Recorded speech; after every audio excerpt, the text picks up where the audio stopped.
Welcome to Get to Know the Speakers of Digital Confex. Today we have with us R.J. Wouter, Professor Han University of Sciences.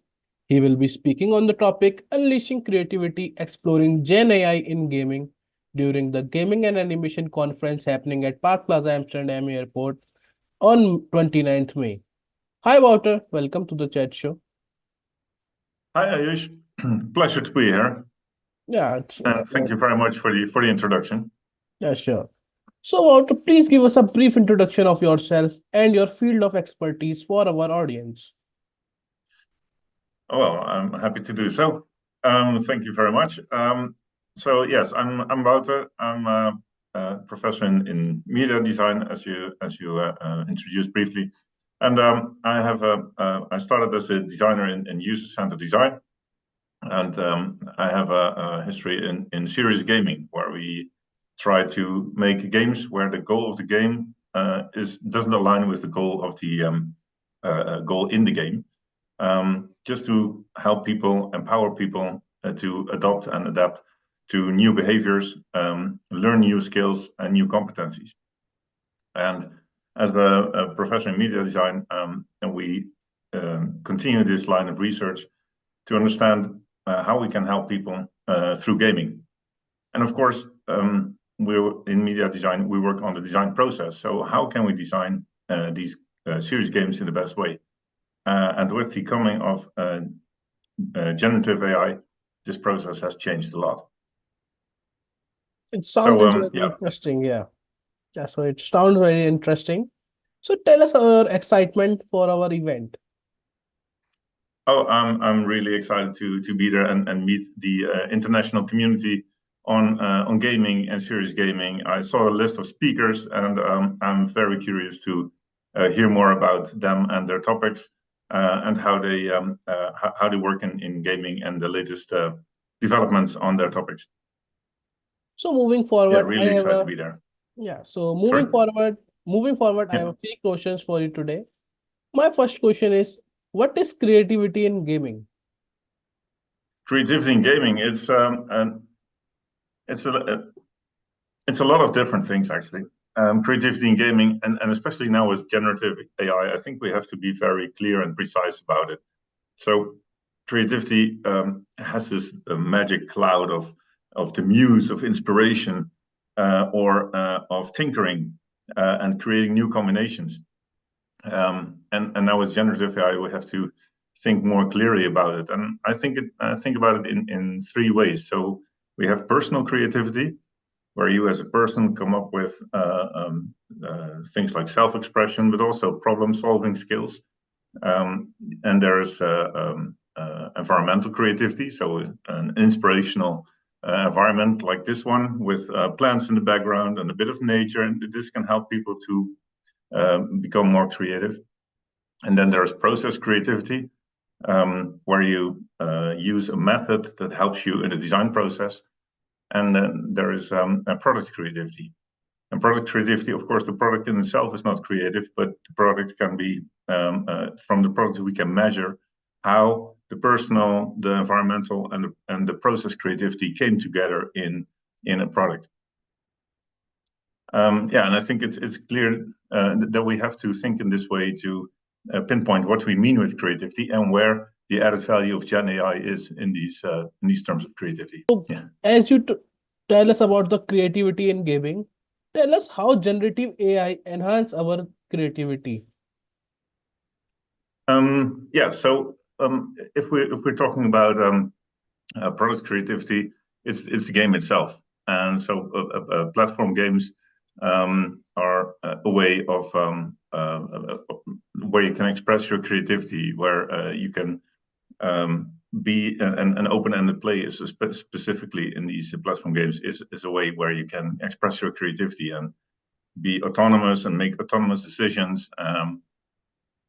Whereas with designing games, creativity is a different part. I think generative AI has big added value in creating games in the content creation part. We really have to rethink a procedural assets or procedural game flows with Gen AI, because Gen AI can play a big role there. If we are thinking about design methods around serious gaming, in rapid prototyping, Gen AI can really play a strong part because it can automate the creation of prototypes. So you have much faster. You can create an experience of how what the game would look like, or what the game would feel like, and how the game flow would be. When it comes to the concepting part or the conceiving part of what a game would be, there I think we still have to figure out a lot how generative AI can help us there. So at the moment, especially the more generic generative AI tools are not very good in provoking us and helping us think in new ways about really interesting game concepts. So that's, I think, where the most tension is. And for me, that would be the most interesting part as well, to see, okay, how can we involve generative AI in such a way that it makes the most of us as creative beings in the design process. I think it sounds very interesting how Gen AI is enhancing the whole situation right now. So my next question is, how should we educate future game designers on getting creative? And also tell us what step are you taking as you teaches your students about this? Oh, well, thank you very much for that question.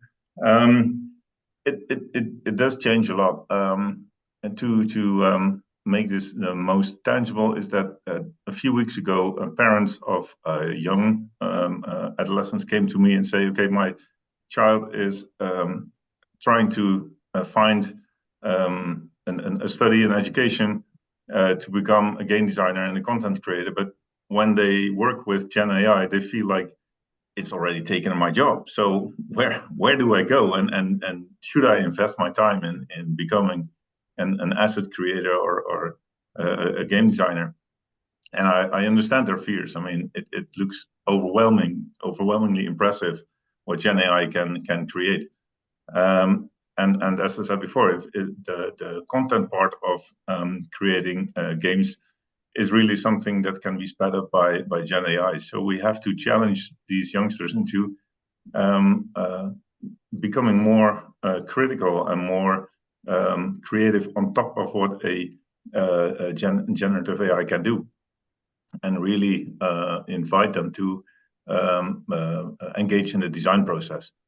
So what we're currently doing with our students is rethink the design process, and especially the early phases of the design process, and come up with tools that either enhance the method, for example, making a word cloud or a brainstorm, where the AI becomes a domain expert and adds to the brainstorm or to the word cloud or to whatever first method you get to help you get started, brings their input as a co-worker and a co-designer. But we're also experimenting with generative AI that provokes us. So that makes questions. And we're currently in the process of how to train or parameterize this AI to really challenge you on, have you thought about these and these aspects? Have you thought about the value of the game that you want to create?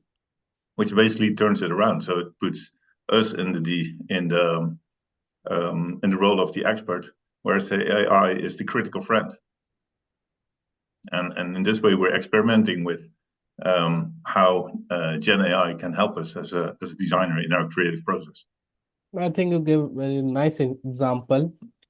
So my final question for today is, please tell us about your hobbies or what you like to do in your free time. In my free time, I do some Lego. I play around with it, especially as a design process starter or a creative starter. But I also like being on the water a lot. So I do rowing, I do sailing. Enjoy the sunshine, enjoy the summer. I mean, spring is at the moment fantastic here. in the Netherlands. So it's a country full of water. You will experience it when you visit Amsterdam. The canals, but also the lakes. They're a great place to be when the weather is fine. Yeah, we are also excited to come here. So thanks, Wouter. It was great connecting with you, and I am thrilled with your excitement to join our conference. Any word for our participants who will be joining in the conference? Um, come and join us for the whole day. Get inspired and take away new insights, and make your job even more better and become more creative with the takeaways from the DigitalConfex. Thanks for your time today, Wouter, and to all the participants. Don't miss the session happening on Gaming and Animation Conference on 29th May, presented by Digital Confex.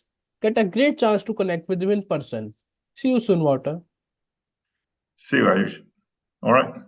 Thank you.